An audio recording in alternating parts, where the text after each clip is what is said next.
Dunyoda ikki xil sevgi bor. Birinchisi Vaguri. Uni sevgisi bahor quyoshiga o'xshaydi. U seni borincha qabul qiladi, kamchiliklaringga tabassum bilan qaraydi. U bilan o'tkazgan har bir kuning shirin pishiriqdek yoqimli va xotirjam. U seni hayotdan zavqlanib yashashga o'rgatadi. Bu baxtning o'zi. Lekin yana bir sevgi bor. Uning ismi Rem.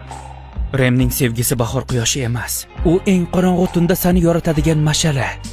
Agar butun dunyo sendan yuz o'girsa, Rem sen tarafda turadi.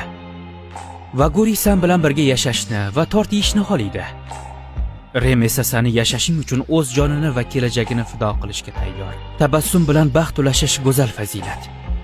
Lekin o'limga tik qarab sevgan insonini asrab qolish bu haqiqiy fidoyilik.